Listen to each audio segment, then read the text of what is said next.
Thank you. Alright, welcome back. So let's explore meat and potatoes explanation on what BodyTalk really is. So plain and simple, BodyTalk is a healthcare system and it helps with pain and stress. So how many people do you know, maybe you even have some, have pain or stress? Yeah? Do you know anybody who doesn't have stress? Indeed, it's a pretty widespread thing, yeah? So let's explore what that all means. Now, if you were to look at just the heart, let's look at it from more of a physical perspective for now. And we know from science that your heart pumps blood, and according to the cardiac output, it can only feed 25% of your body with every lub dub. So that means every time your heart beats, only a quarter of that body is getting the blood that it needs. What does blood carry? Oxygen and nutrients. Yeah. So that means that only a quarter of your body gets fed food at any given mealtime. So let me give you a different perspective on that. Imagine you've got 4 hungry children in front of you. They're all hungry. They all need food. Which one do you feed? The loudest one. You do. You feed the loudest one. Yeah. And how stressful is that decision to make, first of all? Pretty stressful? Yeah. So the loudest kid then is the kid that is the stress kid. So let's name these kids. We've got the stress kid. That's the loudest one for sure in your life. Healing, peace, and relaxation. So every time I'm in stress mode, my body decides to feed, guess which kid? Stress. And that keeps me in stress mode, which means that I have to, again, feed stress. Do you see the problem? Yeah, so we get caught up in this cycle. So we need something to snap us out of it and interrupt that stress feeding, or as it's called in fancy talk, sympathetic overwhelm, or sympathetic nervous system response, or fight, flight, freeze mode. Okay, so I'll call it a lot of things. Those all mean the same thing. Emergency mode, stress mode. These words are all interchangeable. Okay? So what is stress? What do you consider to be stressful in your lives? Could be anything. Could be anything. Is it just physical? No, but it could be. It might be the fact that you're not getting the nutrients that you need, or not getting the sleep that you need, or the exercise that you need. Is it just mental or emotional? No. Could be. Yeah, it could be any one of those things. Yeah, so it could be the fact that you're having a tough time financially sorting out some things. I'm sure that doesn't relate to any of you. No? Yeah. So it could be that you are having a really off day or year with some of your relationships. Yeah? It could be that there's some family stress or some friendship stress going on for you. Yeah? So the only way that the body can respond to stress is to really go into this sympathetic overwhelm mode. It's all it knows how to do. So if you keep seeing everything as stressful, the body's going to automatically keep feeding that stress kids. What's happening to the healing, peace, and relaxation kids? Starving. Yeah, they're withering away. Absolutely nothing is left of them. Okay. So if you're in this emergency mode then, it means that things like your heart rate are going up, your blood pressure is going up, and it's all happening so that you can prepare to fight or to fly away, to run away. Okay? So that would be wonderful if we actually had real stressors, and this is the way the body-mind was created years ago to keep us safe and sound, from our reptilian brain, from our animal system brain, if you want to call it. It's got many different names. So, as long as you're in this mode, things like your digestive system shuts down. It can't function. Your immune system shuts down. The endocrine system that rules all the hormones in your entire body, it shuts down. So there's a number of different impacts this has. So all those healing, peace, relaxation systems, they shut down. Now, when was the last time you saw this? You saw a cheetah getting chased by, or a gazelle, pardon me, getting chased by a cheetah.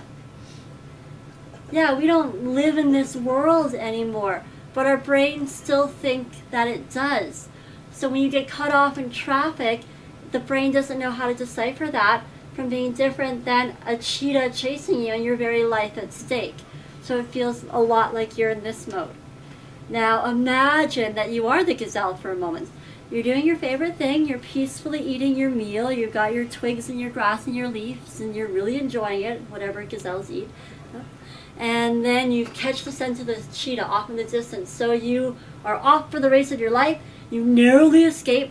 30 seconds later, according to National Geographic, you shake it all off, and then you sit down to eat your favorite meal of twigs and leaves and grass again. Yeah. So put that into perspective for you for one moment. Okay? So imagine there you are, you're doing your favorite things. Maybe you're suntanning, maybe you're scrapbooking, whatever it is. Take a moment, breathe that in and feel it in your body. Imagine that you're there now doing it. Close your eyes if you want.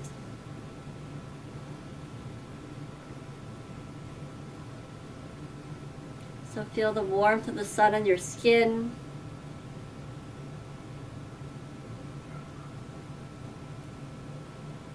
And bang, there's a shotgun. The bullet didn't hit you, but it narrowly grazed you. It's just a scratch, really. And 30 seconds later, you shake it off, and you go and you sit down to eat your favorite meal.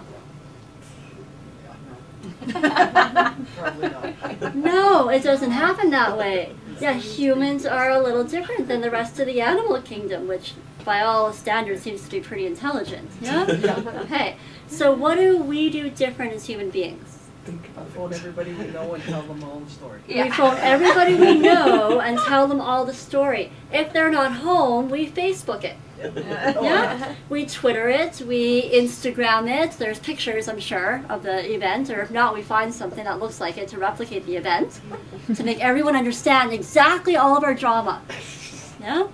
And when we tell the story just once, No. no, thousands of times. That's what Christmas and Easter is for. You know all your own stories, and the hormones get compared. Yeah. So here we are in love with our story, we've told it all again, and guess what mode we put ourselves in? Stress mode, yet again. Yeah. So we kind of don't like our stress mode, but we also get a lot of mileage out of it. We also actually get a lot from it. So let's pretend that you and I are friends, we go out for a coffee, and you and I sit down and you tell me all of your stories and stressors, and I nod and I smile and I validate and I pretend that they're real. And then the opposite direction happens. I tell you everything that's going on and you nod and smile and validate and tell me that yes, that's true. Yeah? And how we just made each other sicker or better. Sicker, why? What have we done? We've entrenched in those beliefs. And Yeah, and we've again activated the stress system, because every time you tell that story, again, it hooks into that stress mode. Yeah. So can you see what the effect that that drama has really on your physical health? So again, we need something to interrupt this cycle. So what is it you get out of that really at the end of the day, and is it really serving you? And are you willing to let it go? So this is what BodyTalk does. It takes a look at why you're so bloody attached to your story and says, hey, here's another way to think about it. You don't have to be so enamored to this story. You can set that weight down and you can start to feed some of these healing, peace, relaxation kids over here, and you might feel like, a breath of fresh air has finally arrived, that there's some relief.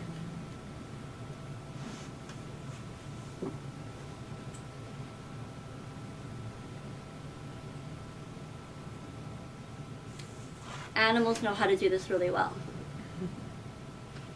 When was the last time you saw a dog having this ferocious discussion, fight perhaps at a fence, and then 20 seconds later they carry on like nothing's happened and they've forgotten all about it? If you had an argument that violent with anybody, you would probably carry that forward with you for more than 20 seconds, I'm betting. Yeah.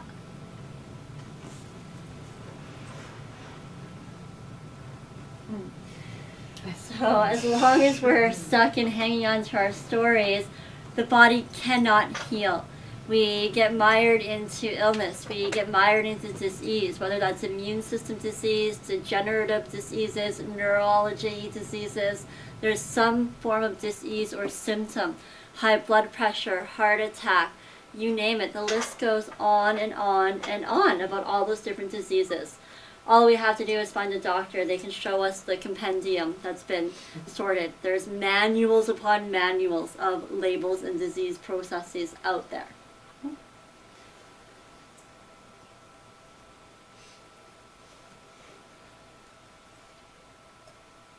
So BodyTalk has a job. Its job is to press the reset button on your nervous system so that you don't have to continue to respond to the same stressors in the same way, like a trained seal. You get to find another way. There is always another way, I promise you.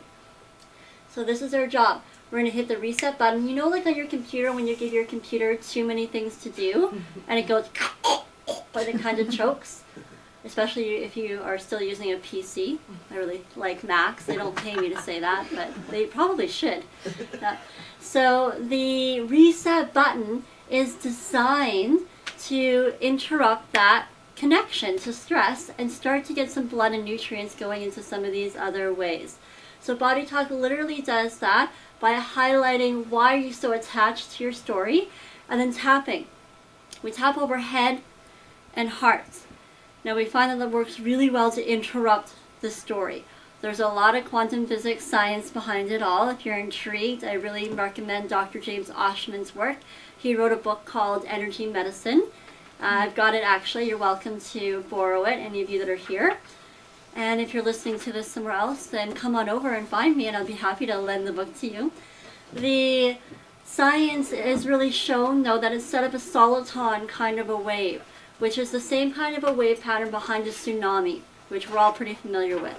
So every time we're tapping over the head, we're setting up a tsunami wave. What do tsunami waves do? Well, they create chaos and destruction, but they do so mindfully. It just doesn't always look very mindfully. When it's happening inside the human body, imagine, for example, we were in a desert with a pile of sand that was all red and a pile of sand that was all blue. A tsunami wave could blow through it, and the blue sand pile might now be over here, and the red sand pile might be over here. Okay? So it's still going to keep the blue sand pile together and the red sand pile together, but it's just going to move things around into a configuration that's healthier for your body to be sustainable. Yeah, does that make sense? Okay. So this soliton tsunami wave pattern is set up simply by tapping. This isn't new. This has been around for centuries. Hatha Yoga started this a long time ago, and they would do it when they were meditating to lower their blood pressure, to lower their heart rate, so that they could achieve different levels of meditation and blissfulness. So this in BodyTalk we consider to be the fix it button. So when we tap over the brain, we're telling the brain to repair the line of communication, repair the personality squabble between the different organs, endocrines, body parts, energies, belief systems, etc., that are in your body that are really attached to their story. We're going to instead give them a new way to be together. We're going to end the soap opera drama. That's really all this is. Does that make sense? Okay. And then we're going to tap over the heart. This is like pressing the save it button. I like to think of that Staples Easy button. Have you seen those commercials? Press the easy button. Yeah. This is the save it button. So you don't need to come back tomorrow, next week, next year, next decade for a session. Okay? This will hold long term. BodyTalk's been around for over 20 years and we're seeing some really great results hold. Okay? So, any questions on that part?